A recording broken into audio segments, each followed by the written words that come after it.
But what if the place where God has called them to lead is somewhere we haven't seen before?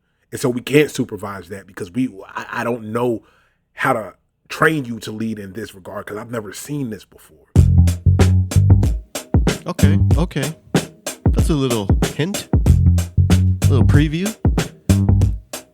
Pastor Trey,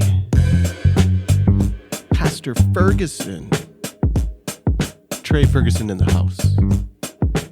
Faith in the Fresh Five. Welcome to the podcast. This is episode number 48, season 7. I'm your host, Ro Hattie, coming at you from Treaty 7 territory in Calgary, Alberta, Canada.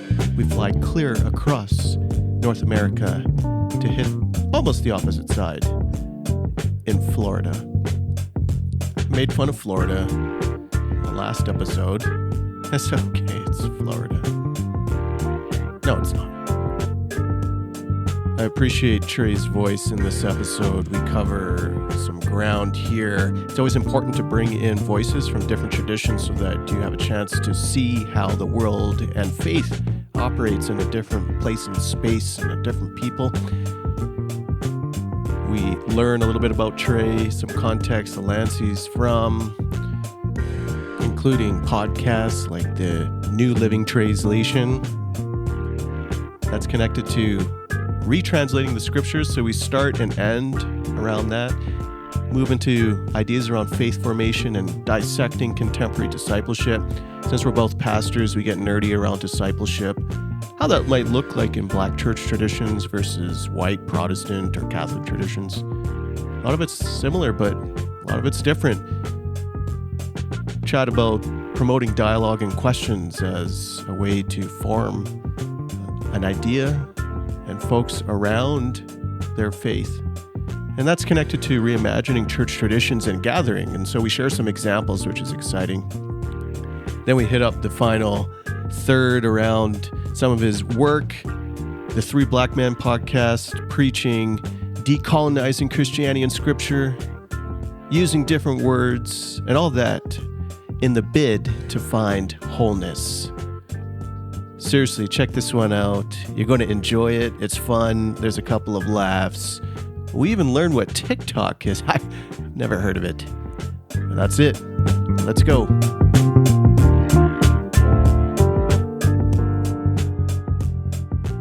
What's up, man? Welcome. Hey, man, what's happening? We almost crisscross the entire North American space. We're at Canada and United States right now. I don't even know what a direct flight, how long that would take. 5 hours, maybe? If I could go direct to Miami. Yeah, I feel like it might be longer than that. I don't know. Could be. Yeah, it could be. Yeah. There's this, funny how the earth is curved and everything like that. You can't prove that. I'm joking. I mean, I'm joking. If it's flat, Yeah. Would it be less time or more? It would be. I think it would be less if it was. Yeah, I think so. Well, there we go. We could disprove this. All we need is a plane. Yeah, man. Hit my cash out. Yeah. I think you're going to need a couple duffel bags for that. We can make it happen. I have faith in us. Yeah. All we need is a little bit of faith. You two could have a G6. Yeah. Dang, I've been doing it wrong. Right. We've been hustling backwards, man. We could do this. We could do this. I'm telling you. Hustling backwards? Yeah. That makes a lot of sense, actually. That would explain why I make literally hundreds of dollars a month. Huh. Hundreds of dollars a month. I have dozens of dollars in my bank account. Dozens, I tell you. You're jealous. And then what you say is that I just keeping all my gifts in my storehouse in heaven. There you go, where the moths cannot reach it. Yeah. If I'm going there. I don't know. We'll see. Is it up in the clouds? We'll talk about that later.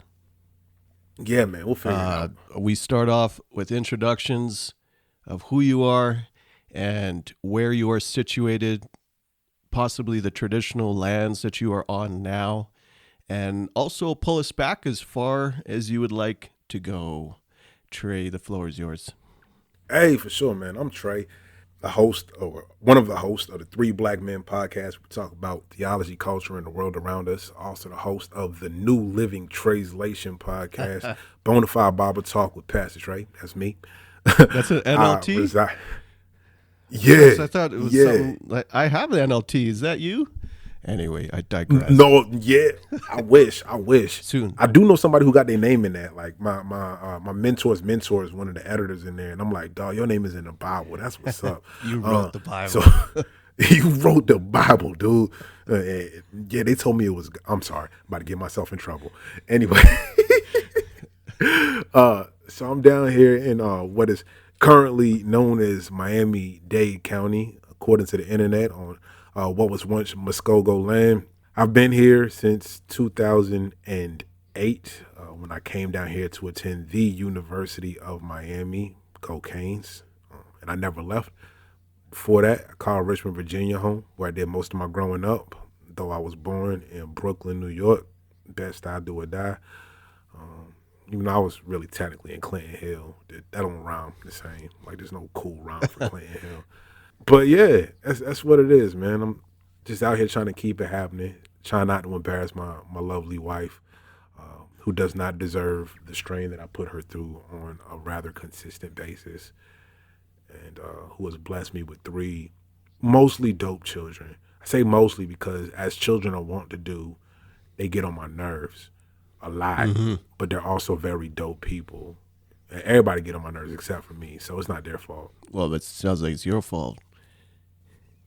You know, I don't really like your attitude right now. I'm not a fan of that theory. Well, I mean, we can wrap this podcast now. Trey, thanks for coming on Faith in the Fresh Pod. We did it. Well, we didn't solve the Bible part. There's a lot of money there. You ever see that Bible part? It was a Kickstarter. Somebody, maybe this is just internet folklore, but they wrote the Bible. They made it really, really nice. They used open source King James versions, but they put it slightly in a modern vernacular. And I think the Kickstarter either made half or 1 million. So I'm saying creating new examples and expressions of the Bible into a modern translation is not only required. I'm getting ahead of myself, but there might be some money into that. Anyway. Hey, you might be, and I think there's an audience for it, and I'll play myself because I'm currently in the process of working on what I hope is my first book, and it's not that, but maybe it should have been, because people keep on asking me if I'm ever going to do a full translation of the whole Bible. Yeah. And my thought was, eventually, if I do enough podcasts, I'm gonna accidentally do it anyway. So it's for those translators, they take years to do it, though. That's like decades, maybe. Right. Yeah. So if you're a responsible one, for sure. Yeah. Yeah. If you're going at a good clip, decades. Well, just starts with something easy. Yeah, some easy, light work, like Revelation. Numbers, yeah. Yeah, some light work. So in this episode, I would like to ask you some questions about your ministry, because where you come from, where you come out of, the people that have formed and shaped you is very different than my own experience. Yet, in some manner, we have crisscrossed into the same space on the interwebs and share a lot of the same ideas around these possibilities of gospel, faith, Jesus, and the like. So we want to get into your podcast, but I think it would make sense to offer a piece of context of because you are a minister. What does ministry look like for you today? Work our way, listeners, back into your formation in church and as a Christian. So you could go back to front to back. What does that look like for Trey? Yeah. So I am a product of the Black church tradition, more specifically the Black Baptist church tradition. Through and through. I first entered the Black Baptist church at the age of 4 days old. My mom loves telling that story. I wasn't born in a hospital. I was born in a maternity center up in New York, and my mother had me on a Wednesday and in church that Sunday, and the rest was pretty much history from there. Like, I was one of those kids who's in church every Sunday, in there for midweek. My mom was one of the praise dancers, so I'm in there for rehearsal. I'm in there for vacation, Bible study, all them things. When we relocate, we find a church. Is what you do. You stay plugged in. I was that person until Sunday morning's routine turned from wake up, you're ready for church, to wake up, are you coming to church? In the moment, it was a question. I was like, are you really no? asking me? I got a choice. Yeah. And then I kind of fell out of that in my teenage years, and throughout my first couple years of college, I wasn't really interested in spending my weekend mornings going somewhere. Like I did that every other day of the week for years and years and years.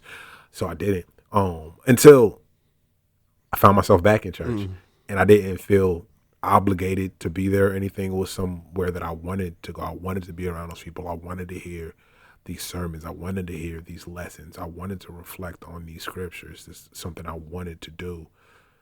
And before I knew it, I found myself in settings where I had the opportunity to talk about the Bible, first with young people, and then with Christians of all ages and generations. And I found myself serving as a minister in the same church tradition. I am no longer officially affiliated with any Baptist body. My church is officially non-denominational.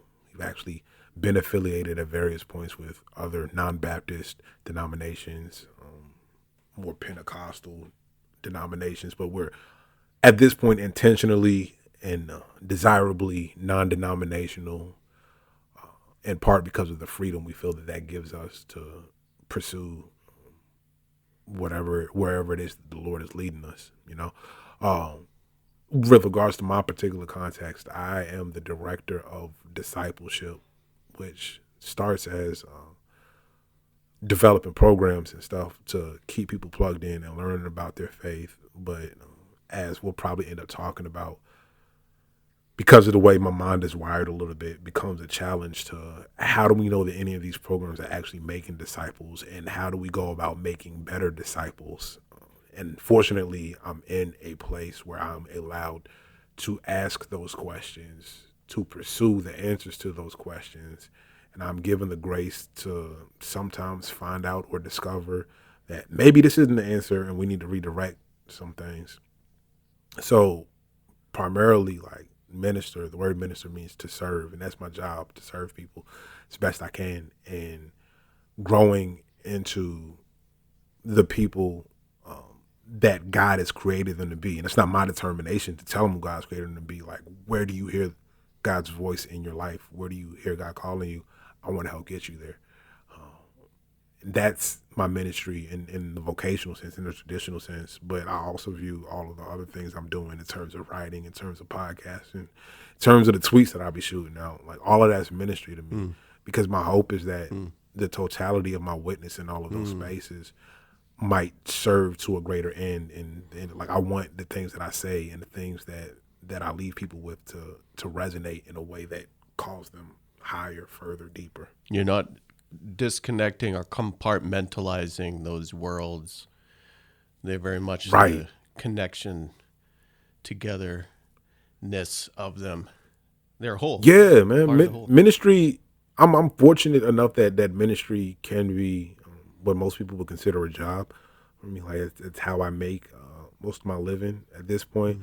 But at the same time, like, I don't want it to just be a job, because at the end of the day, I haven't had too many jobs I haven't gotten tired of or exhausted of it. Sometimes ministry can be exhausting, but at the same time, I want to be able to love this. I want to be able to be excited about what I get to do and the people that I get to work with.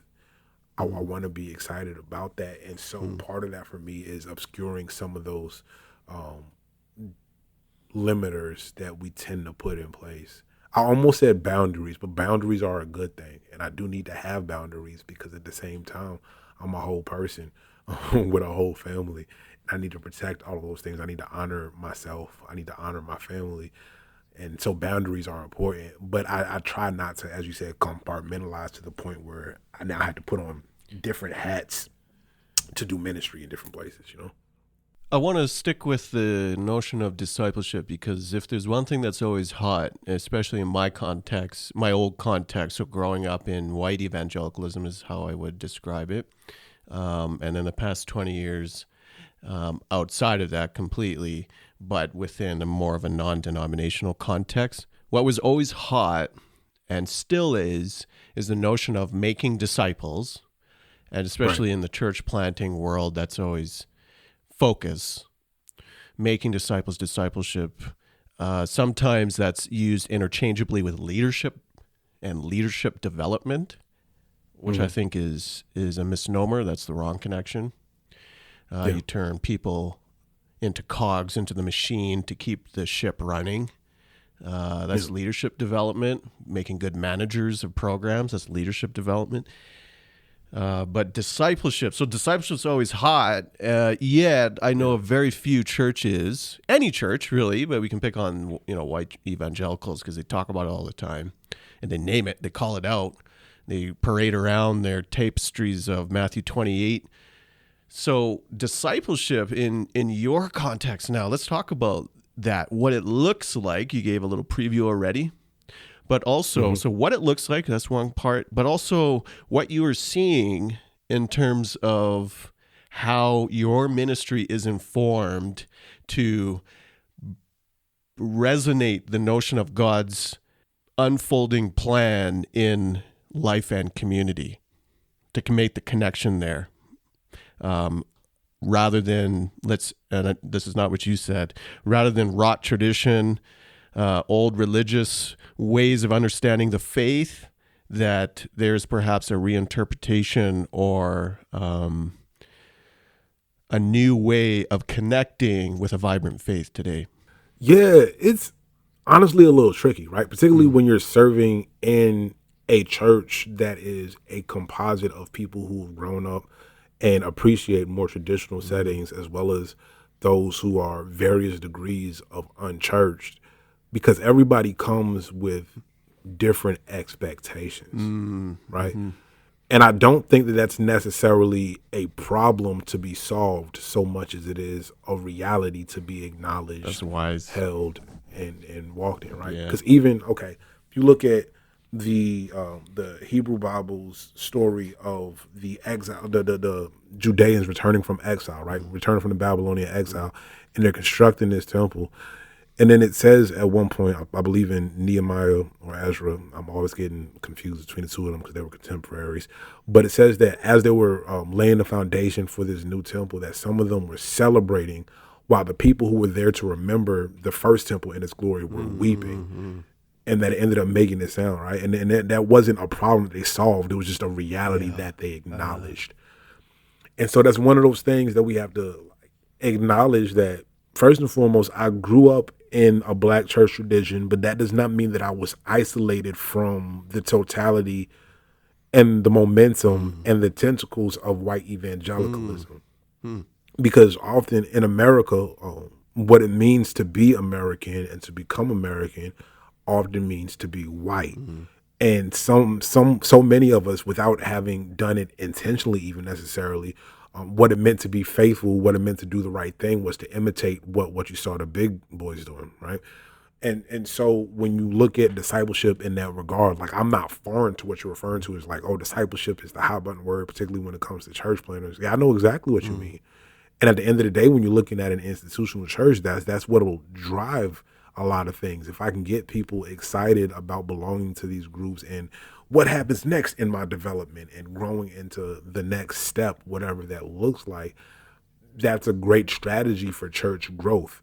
And especially if I can document that and make that into something that is replicable and duplicatable, that's a pretty good strategy for church growth, which is another one of those big hot button things, particularly in the world of white evangelicalism, right? And so part of my job is to understand those realities and those trends, as well as the people who are used to and have come to accept those things. While also, am I making sense right now? Yeah. But would those people, so you're saying that those people would respond, some to a more traditional approach to discipleship, that they would seek out and like, come on, Pastor, give me what's next in my journey towards, whatever, deeper. Yeah, in theory. But here's the thing about a church, particularly when it comes to an organization, a lot of it has to do with the culture that you instill. And that's not something that's done with the wave of a wand. It's something that's done through repetition, through communication, through teaching, through listening, through sharing, right? And through more than one voice being heard and having a seat at the table. Because at the end of the day, one of the things that I've discovered is that when you provide those programs and that becomes the culture, like, people will come. Mm-hmm. They will. That'll happen. But when, or if, I should say if, you come to a point where you question whether or not what you're doing is actually discipleship, or whether it's just another form of, I don't know if you want to call it cloning or indoctrination or whatever you have it. When you come to ask those questions and you start to like wonder if there are other ways of doing things, should you have, whether you view it as courage or faith or even folly, to try to switch things up a little bit, which is always a huge no-no if you're in a church setting. Like, people don't like things being changed. And that doesn't happen. But should you pursue that path, that there will be people who are excited by that, particularly as it comes to, people are always fretting about the declining numbers of churches, and that's across denominations, whether you're in one of the more mainline or progressive denominations or one of the more conservative evangelical denominations. Like, numbers are going down. But part of that is just generations view things differently. It's one of the ways society works. And that's not something that we ought to be afraid of.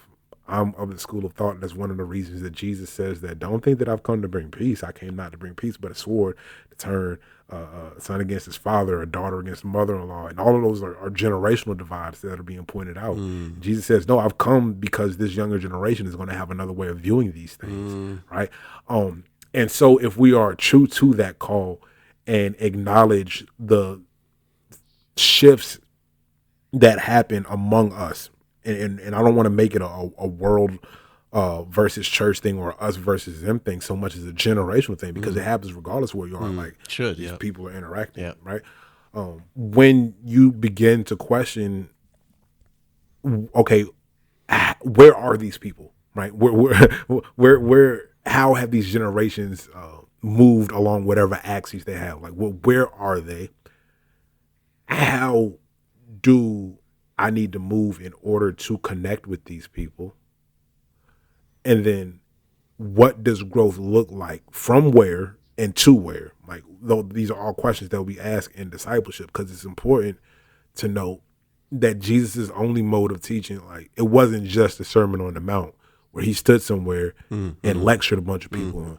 It often meant going out to where people are and calling them from the boats they were at, or Zacchaeus, come down from that tree. I'm coming to your house, or hey man, like, drop the net on the other side of that boat. And a lot of times it's meeting people where they are.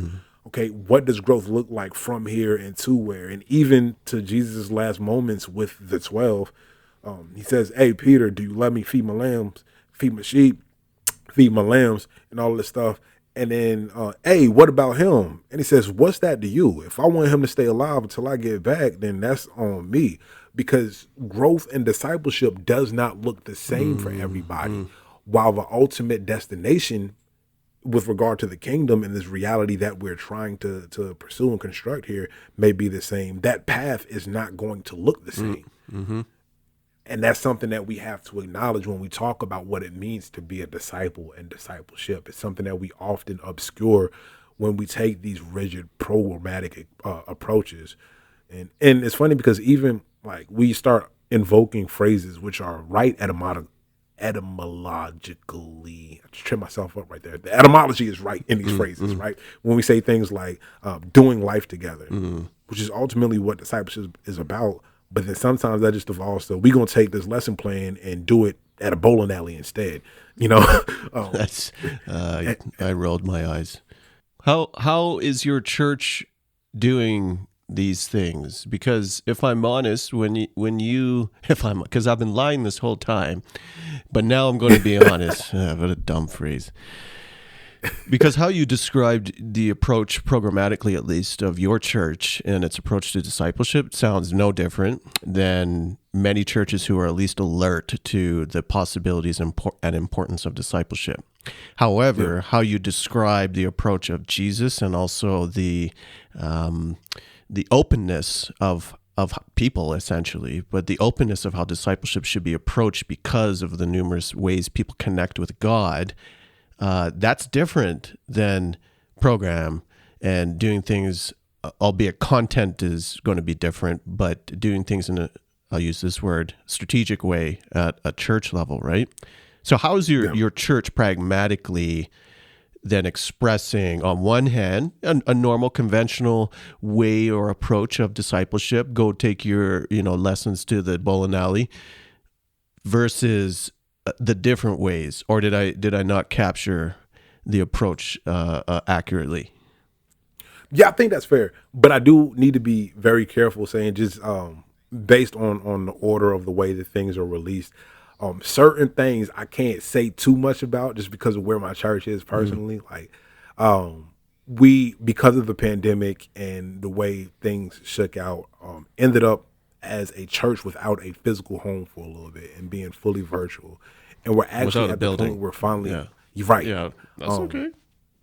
Right. But we're at the point where we're finally ready to reverse that reality. And so there are going to be some things that are newly introduced with what we're able to do in this space that we've been blessed with. And I don't want this to be the way that anybody finds out about that. I think that's a little out of order. But at the same token, when it comes to the philosophy of it, there aren't, especially when it comes to evangelical context, and even though I'm from the Black church tradition, many of the frameworks and tenets are very similar, if not the same, as the white evangelical counterparts, right? Particularly with regards to the centrality of the Bible and the way that the Bible is esteemed. We don't often promote questions. Right? Yeah, dialogue, even. Yeah. Right. And one of the things that I appreciated about the church where I currently serve and the pastor who casts a lot of the visionaries, that he, at the end of every Bible study, right, like maybe Bible study, he'll have a question and answer session, and you can come and ask a lot of questions regarding the lesson, regarding text, regarding some things that are confusing you. And that's dope. And I think the more we encourage that, the more avenues to actual discipleship and growth in faith that we offer. But taking that a step further, what if somebody has a fundamental question about faith, right? Like, pluck something out. Yo, this Trinity thing doesn't make a whole lot of sense, right? Like, a lot of us don't exist in church context where a question like that or a statement like that would be well received. Even though if we're being honest, like, nah, this is bonkers. Like, what exactly are we saying when we say, right? And leaning into the mystery of the faith. Because a lot of us are in contexts where certainty is the goal. Yeah. Where answers. Removing of, answers are the goal, and removing mystery and all of those things. When in reality, that is the most fertile ground for faith. Right? Like, certainty is in many senses the antithesis, the enemy, the captor of faith.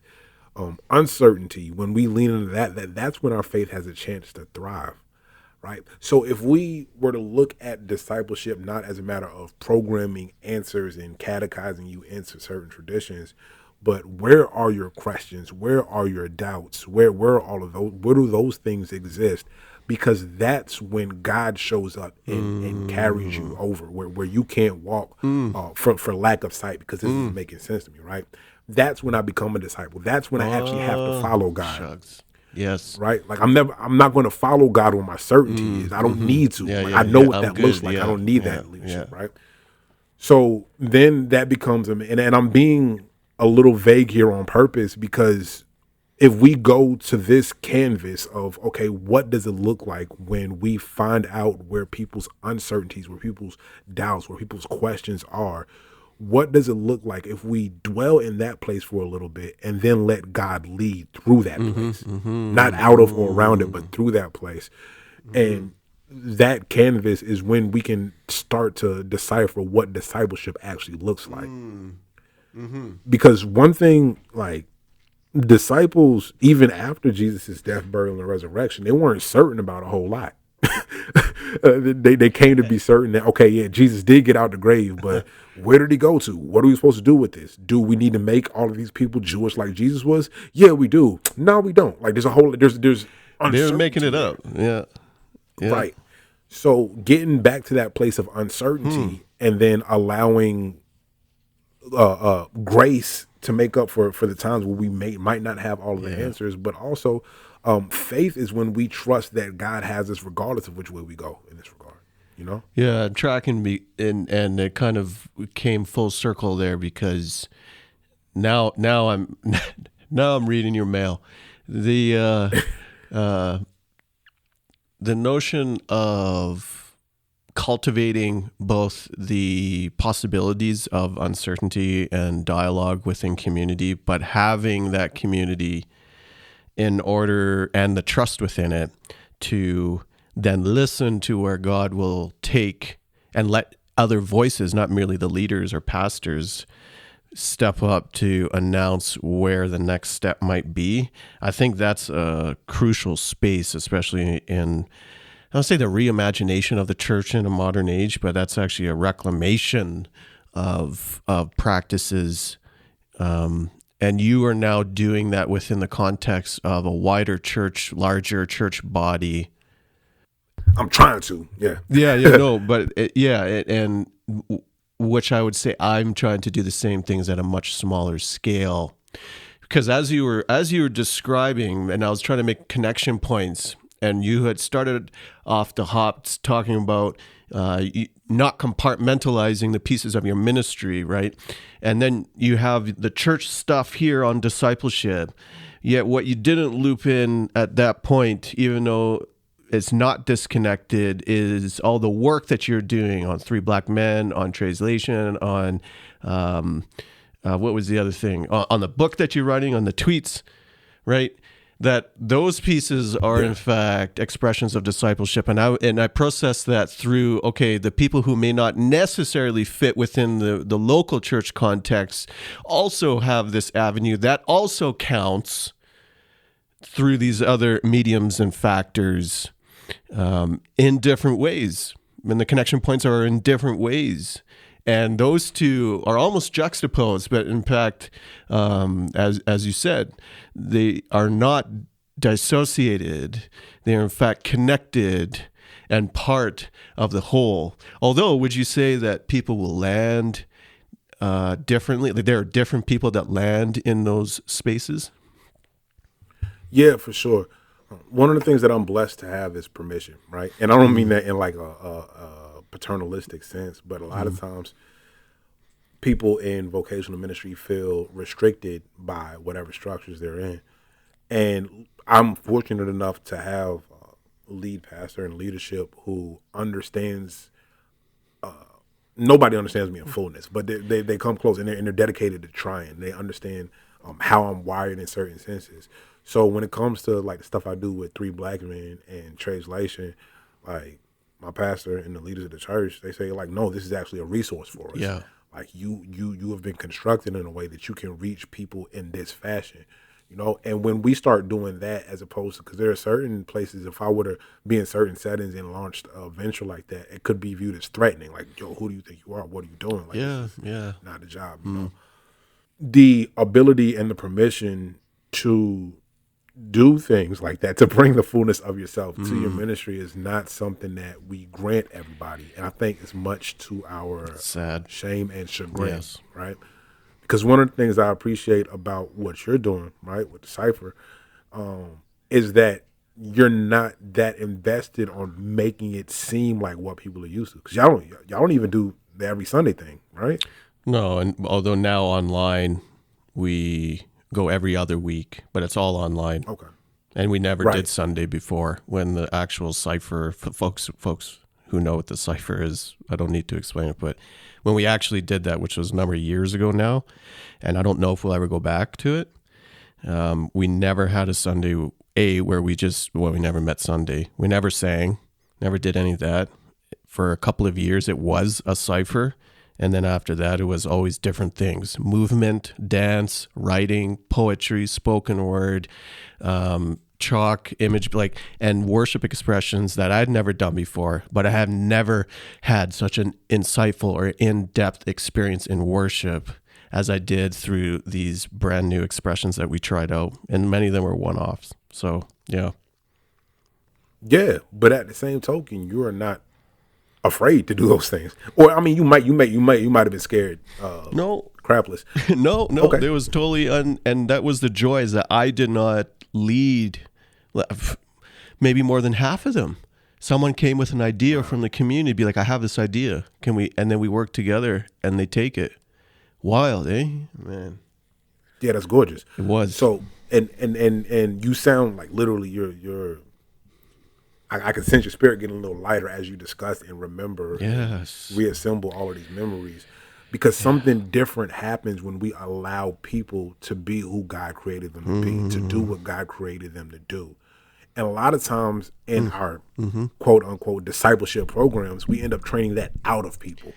We say we want them to lead, but no, we want you to lead in this capacity and in this ministry. But what if the place where God has called them to lead is somewhere we haven't seen before? And so we can't supervise that because I don't know how to train you to lead in this regard because I've never seen this before. Church doesn't have the vision for that. Right. And what I'm doing on the side in the podcast Word on My Writing, it's not even revolutionary, but at the same time, a lot of the people I was working with, they hadn't seen that play out in that way. And I'm not going to sit here and act like I have all the answers, because there's times when I've been charged with synthesizing things, and I say, look, I don't know how to connect these dots yet. Like, I'm not sure how to make that work in this context or this work in that context.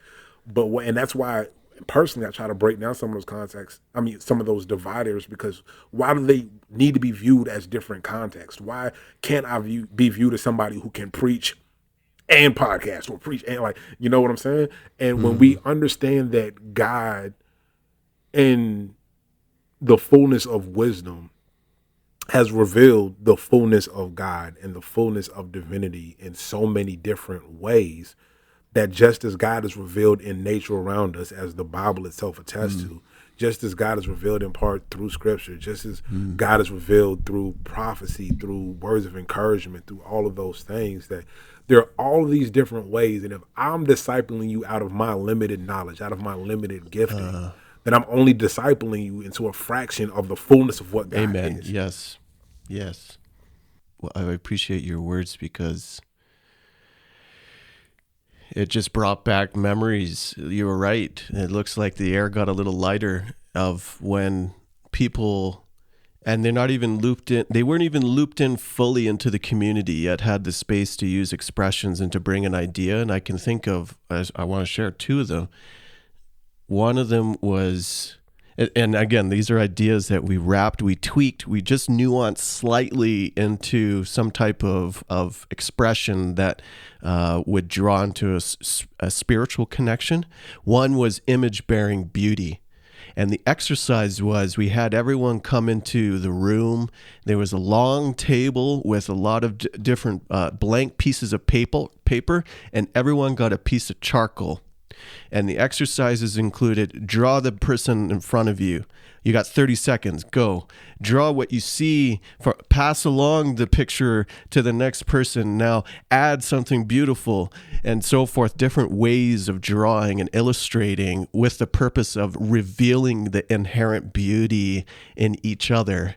And I've never been in a moment of worship or expression in the church where we were able to pull out each of and collectively the image-bearing beauty of God in a tactile and also visual way.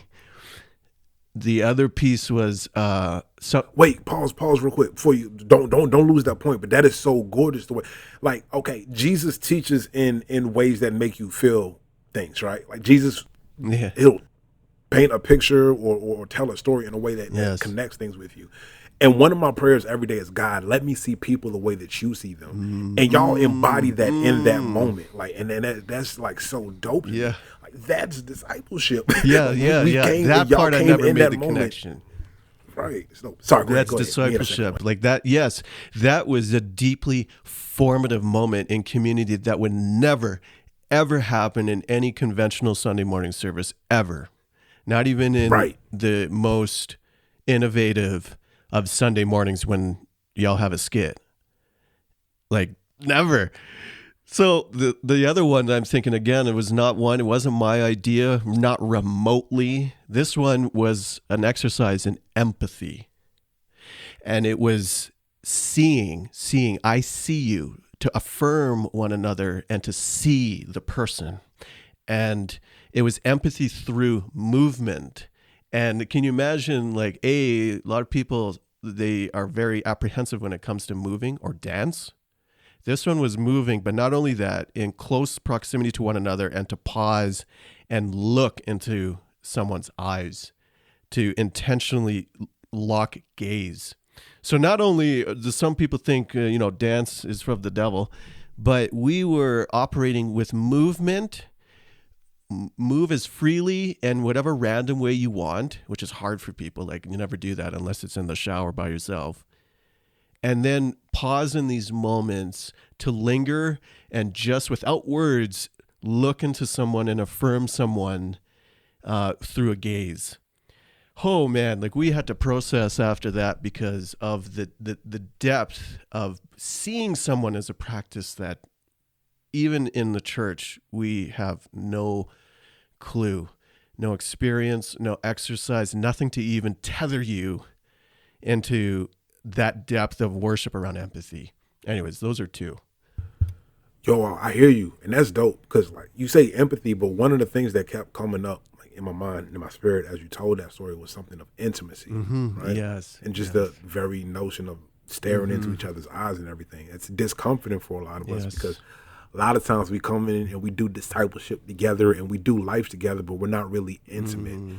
And even the word intimate is something that's off-putting to a lot of people. I think it was Willie James Jennings, Dr. Willie James Jennings, who talked about the erotic nature of the Bible and the gospel story that is often downplayed. But even this very nature, this very notion of taking the body of Jesus into your body and the blood of Jesus, like that is a very intimate and even erotic moment that is described. And we take that out because it's not very comfortable. But like radical love isn't comfortable. Regular love ain't comfortable half the time. So just the very nature of getting together and doing something that, this is weird. But like, if so long as nobody's like traumatized in the process or whatever, we shared something in that moment, and that's what this is ultimately about. It was weird because it was so foreign, yet it was right. Like a part of you was able to affirm that I needed this, and you couldn't quite put your finger on it, but it was there and you touched it. And that's so different than, the vast majority of experience. And that was discipleship experiences in the church. Shucks, man. See, how do you come back from some of those hits, man? I tell you, now we're stuck online. Not stuck online because that's actually opened the door quite a bit for disabled folks to come through. But I don't know what the next expression looks like. Anyways.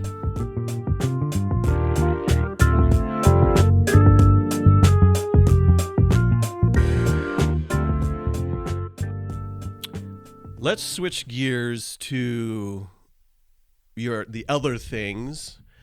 Three Black Men podcast. Why do that with your homies? How you know those? Man. So how do we end up doing that with the homies, man?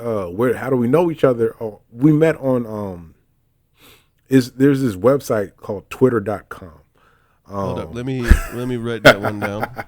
You go ahead and write that down. It's new. Nah, all man. the kids on this one, right? Yeah. I don't think it's too many youths youths on that one yet. You know, once the youths get their hand on it, it belongs to the youths. But now we met on Twitter. We did, and Rob started a group chat with us. It was actually 4 black men in that group chat. But there were 3 really active black men in that group chat, and from that group chat, we started Rob suggested, he was like, "Yo, we should start a podcast," and we was like, "Yeah, let's do it." And then it became what we gonna talk about. Yeah, what we gonna talk about? We gonna talk about theology and culture and the world around us. And okay, what we gonna call it? And we start kicking around all sorts of names like the barbershop, the stoop. Man, let's just call it 3 black men. Cool. But they need to know what we're gonna talk about.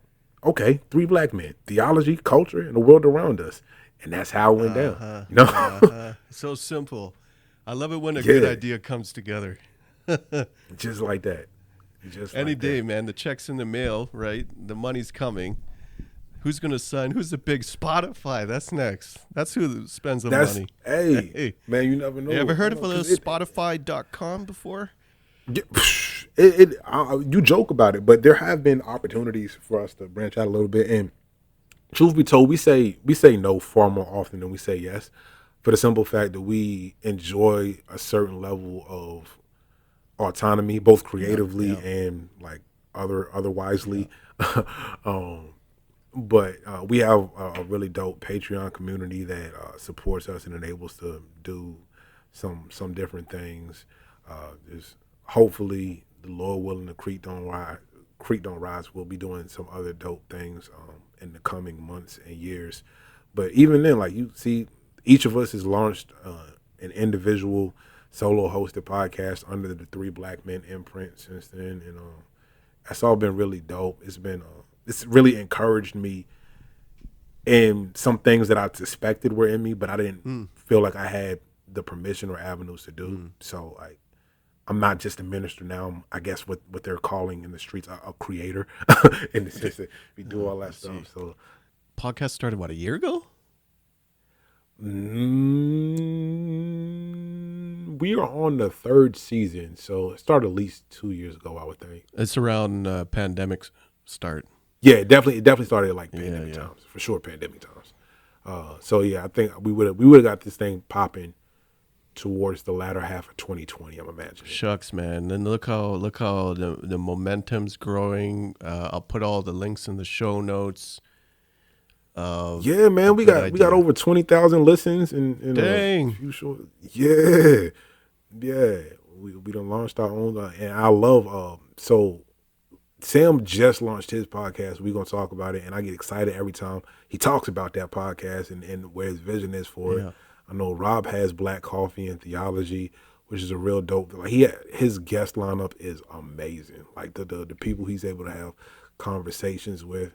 What I love about Rob is he's not just going for people with like giant followings who will get him more listeners. Like he'll have a Dr. Will Gaffney on there, but then like maybe somebody he just met on Twitter, and I'm like, yo, I like some of the stuff you say. And it doesn't matter if you have 150 followers or 20,000 followers. Like, I would love to have a conversation. That's important to do that. I always try to do a similar thing to pull in a local voice that nobody's heard of, because they're going to give you not only unique perspective, but something that's closer to home. And that matters. Yeah, he has really dope conversations with really dope people on Black Coffee and Theology. And then you got me making podcasts for people with short attention spans. Like, I think my longest episode to this date has been 16 minutes and something seconds. That's actually too long for a sermon. Yeah, you know what? I did hear you say that you don't ever preach longer than 5 minutes, and I'm like, that is wildly impressive. Because one of the things, like, over the pandemic, tried to, like, okay, so pre-pandemic in the world, BP, before pandemic, I'm speaking on average between 22 and 35 minutes. Okay, that's just how it goes.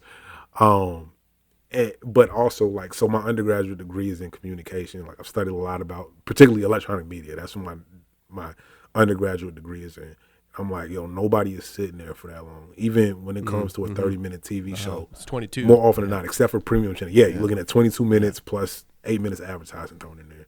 I'm like, yo, this is not going to work when we go virtual. So we actually condensed our entire worship service, like including songs, prayers, all that stuff, offering, communion, into 30 to 40 minutes. And I got it down to delivering messages usually in 12 to 15 minutes. Man, you said you deliver 5-minute messages. I've done that once in my entire life for a seminary class.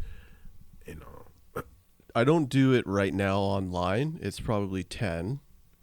Because it's different online right now. 10 minutes, that is insufferable. That's way too long. 10 minutes, oh my gosh. Check 5 minutes, right? It was when we were doing the Cypher Church stuff, right? So it might have been in a context that we were actually running the Cypher, and when it's dying down, you I don't know. I guess the best connection would be like if the worship band is going in and it's hot gospel flair and worship, and the minister comes on for his piece, in between. That was kind of what we did, but you only got for a group that the vast majority are not Christians whatsoever. They're gonna humor you because they knew coming in this was church and this was a spiritual thing, but you got tops 5 minutes. So you better bring whatever you want within that time and make it count. I don't know to say that any of my words in 5 minutes were actually good or counted or whatever. I have no idea, but delivered in the 5, because that's all you had. So for years, 3+ years, everything that we did, that's all you would have to be intentional around shaping or forming. It was 5 minutes. So that's like a long spoken word or just a short yet profound idea of invitation and questions, always asking questions to let it linger and let the community respond to that. Yeah, it was hard. I've delivered. That's why I make hundreds of dollars. I get paid by time. Dozens of dollars. Yeah, no, the one time, like I said, one time in my entire life, I delivered a message in 5 minutes. I think I was in like 4 minutes and 50-something seconds. And boy, I'm telling, that thing sounded like a Kendrick verse. Like I was just in there, I was in there rapping my little butt off in them 5 minutes, trying to get that in there. So I don't know if it stuck. It's probably your best sermon. Hey man, much like a Kendrick verse, I'm pretty sure it slapped, but I don't think anybody remember none of it. You know what I'm saying? You just gotta say it over and over again. You only need one of those. You tour the country, everybody would be repetitious, man. 4 minutes and 55 seconds. That's a long song. It was for a class. It was for a preaching class, and we had a whole lot of sermons to get through that day. So the professor was like, "Y'all have 5 minutes," and some people did not think that professor was serious, so they preached for much longer than 5 minutes, and their grades reflected that. But because I'm a good listener, and if you tell me I got 5 minutes to do something in the class, I'm not gonna take longer than 5 minutes to do that thing. So I did that thing. 4:55. I don't know if I would have been able to do that in seminary. They trained us in seminary 20. 20 was the absolute cutoff. Yeah, so I actually ended up going to a couple of different seminaries because the first seminary trained me to be a minister I was not comfortable being. And so I left that seminary for one that was a little more, I enjoyed more freedom to be who God was calling me to be in that regard. And this particular context made me operate in that particular way. But no, I'm well acquainted with the environment that would have trained you to preach in a different way. And I can still get you a good 20, 25 minute message. Oh, man, I can do that. That's right. We trained in that. Like, you want to get your money's worth? Heck, I can exegete the text until the cows come home, man. I just have never been given, and this is why I think, especially when you minister into a post-Christian context, is that you are not given that privilege to be speaking for 30 to 45 minutes. That is a privilege, and not only that, I think it demonstrates you're a crap communicator, because you need 45 minutes to say one thing or however many things to tell one story. 45 minutes, man, sit I don't down. even think it has much to do with being in a post-Christian context. I think it has more to do with the fact that we live in a streaming context, like the way that we consume. Yeah. And I know people are going to wince at me using that word in terms of Christianity and church circles. Like, no, we're not consumers. I'm like, yo, we're all, this is America. This is what we do. But at the end of the day, like, I remember the first time that my kids can remember seeing a commercial, like when they were watching the show. And a commercial, and they were like, "What is this? Like, where did my cartoons go?" And I'm like, "What do you mean?" Because they just was like, streaming. Right, Oh man, I didn't even and think the of very that. yes, exactly. Like it took you a minute to connect the dots right there. And I'm like, "Yo, what is happening?" And it didn't occur to me They've that never they hadn't seen. experienced things in that way. And literally, the way that we are conditioned to Yeah. consume things is so very, very different. Yes. Like right now, if you walk into a classroom, a high school classroom, and ask students to put their phones away, you're gonna cause a minor uproar. Like there might be a mutiny. Whereas when I was in high school, you tell people to put the phone away. Yeah, I'm putting the phone. I can't do nothing but play Snake on here. No way. You tell a kid to put a phone away now. You tell them to put their calculator away. You tell them to put their computer away, their note taking device, and all of these things. The very way that we are receiving information and everything is different. So to assume that we wouldn't have to learn new ways of communicating is an exercise in folly, if you ask me. So what you're saying is that I need to get the TikTok.com. That's what you're saying? Yo, you know what? I'm on TikTok, but I try to be respectful of the youth space because that TikTok belongs to the youths. It is. So you're saying I should get a TikTok.com? I'm for sure saying you should get a TikTok.com, bro. When I'm affirming everything you're saying right now. Like, yeah, you too old for TikTok, but do it anyway. you too could be 100 air. Dang. Yeah. Translation. So when I use the terms, okay, what's hot right now is deconstruction, even though, I was doing that work when Brian McLaren just came out with another book. You know Brian McLaren? Yeah. And I'm vaguely familiar. Yeah, he book after book after book. But his first, or perhaps second, but hot book that came out 20 years ago was a generous unorthodoxy, something like that. Generous orthodoxy, something like that. And that's what was part of my processing out of white evangelicalism. And so now we've added the terms, which are old terms of deconstruction, which is hot in the TikTok.com world and Instagram, Twitter, and all those spaces. White folks dominating that space, not as much as ex-evangelical, which is predominantly a white space. And then not as much as decolonizing the faith, decolonizing Christianity. Now, you haven't used those words specifically, I don't think, and I don't want to put words in your mouth, although it does bring the things that you say into that space, whether you like it or not. When I talk about decolonizing, decentering, and you even at the start of the show spoke about how white evangelicalism or just the tentacles of the machine still touch you in Black church tradition. Right. Tell us about how your work, and especially around the Treyslation podcast, is an exercise in reimagination or perhaps reclamation, and then unto what I think it is work in decolonizing Christianity. Yeah, no, I hear you wholeheartedly. And you're right. I don't typically use those words too often, in part because a lot of times those are words that are used in white spaces and among white people working through some things. That's not to like slight it at all, but that's not the context that I work in most of the times. One of the things that I found has really helped me be successful in online spaces is the fact that information is viewed as useful, even if tangential to a lot of those people. And I welcome. I'm glad I can minister to somebody, but I don't use those words because they're not very relevant in the context that I tend to serve in, and because they are part and parcel of that context intrinsically, right? Like before there was a name for it, before it was, I don't want to use the word trendy because that sounds like pejorative or patronizing in a sense. Yeah, fleeting. But before it was something that like people were looking at doing and naming as such, it defined my tradition, right? Like think about this, in order for the Black church to come into existence in the United States of America, we had to reject certain things about what we were taught about God. Like we had to look at this like, no, this does not make sense, right? And that's been a part of our core identity since forever. So I don't necessarily view that as something that I need to undergo. Is kind of in the sense of, one of the models of the Reformed tradition is semper reformanda, right? Like always reforming. I'm always re-examining. I'm always, to use the common parlance now, I'm always deconstructing, but not to the end of taking things apart. I'm deconstructing as a means of reconstruction or constructing a theology that more successfully leads me to wholeness, as opposed to self-hatred, as opposed to self-denigration, as opposed to restricting and dehumanizing myself, right? And so that's partly why I don't often use those words, because like I feel like it is, I feel like it's recasting my tradition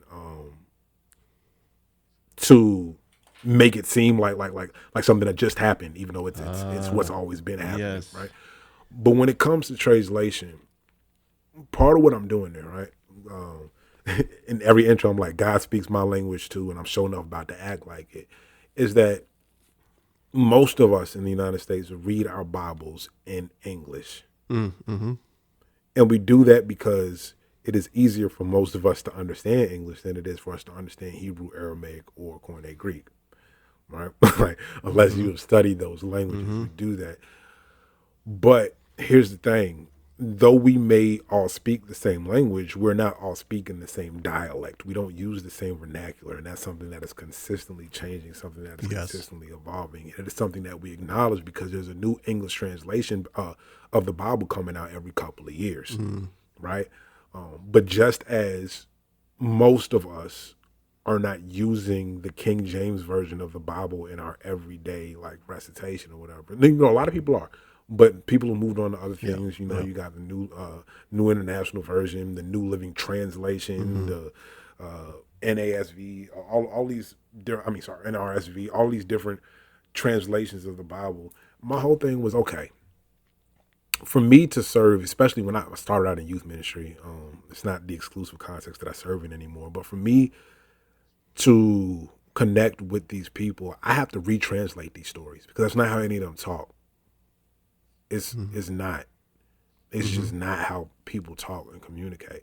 So if we believe that we could translate these into whatever vernacular of English that we use in these bound Bibles of ours and still learn of God, if God can speak in those languages, then I have to believe that God can speak in whatever vernacular, whether that's African American vernacular English or Ebonics, whatever you want to call it.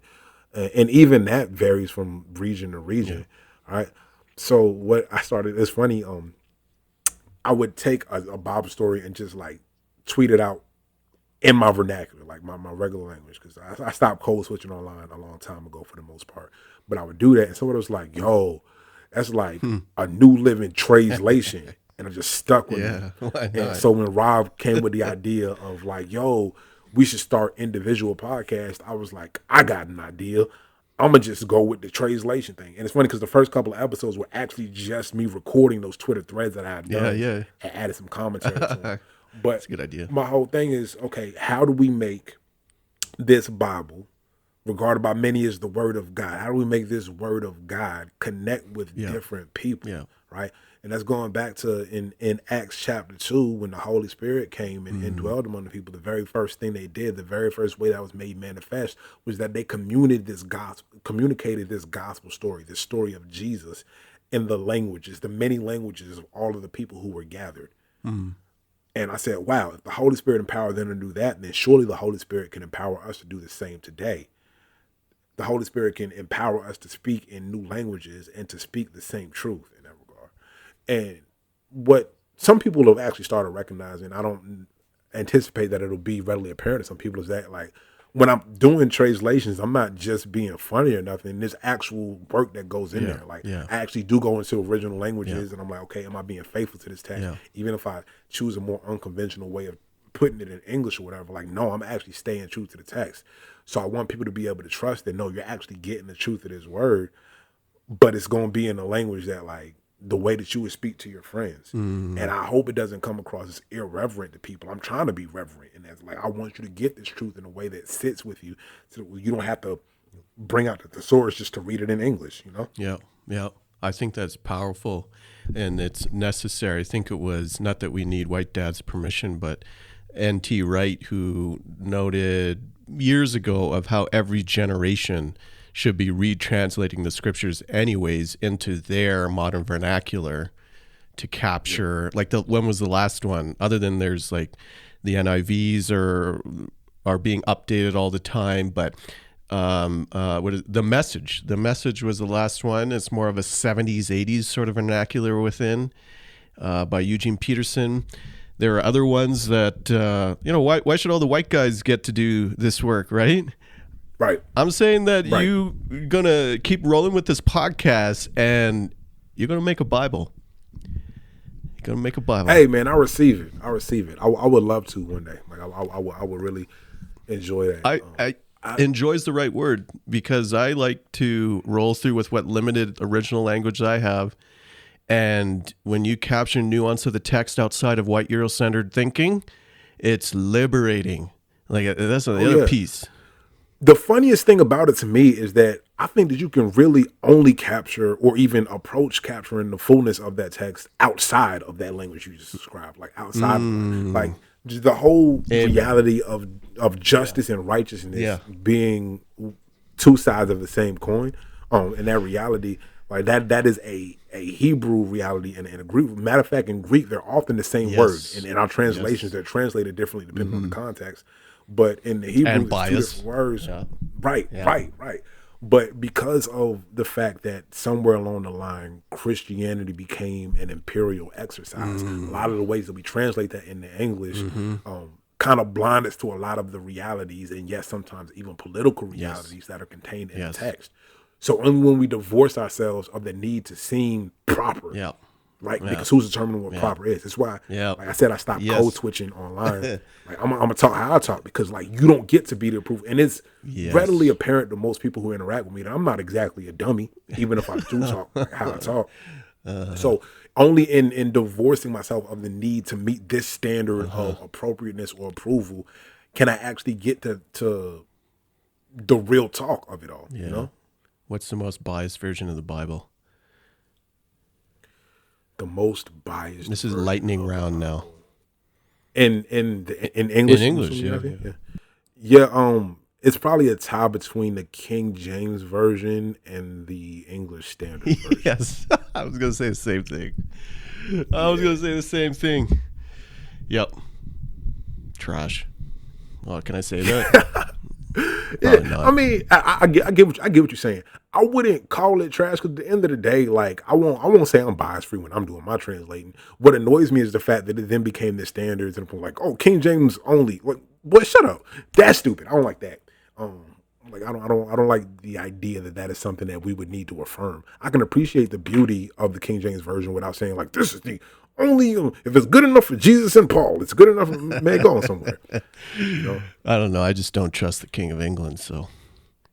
I really value the time that you spent with us and what I picked out. Would this be an accurate portrayal of the work that you're doing? And also, this is just me trying to use words and making sense, so I apologize if it's pigeonholing, but as you were describing, just reflecting and centering yourself in your own work and traditions, it is an exercise, not in deconstruction or ex-evangel, whatever words, but you are retaining your postures rooted in resistance. Yeah, you know what I think that's fair. I do. I think that's fair, because resistance is in fact an act of faith. It is a posture of faith. And that does, in large part, define a lot of what I do. Because sometimes that which prevents us from growing into the fullness of faith has put on the costume of that which should lead you into faith. You know? Do you have any parting words? Nah, I don't think so, man. Just wake up every day, figure out how you can love people better. That's it. Yeah, I'm the worst at that. I guess I might just be a better person than you, because I'm pretty much like top 10 in the world at that. But no, you're a real minister. I don't even have. Oh no, I do. I don't even have credentials anymore, but I printed some off online. So. There you go. Yeah. You good?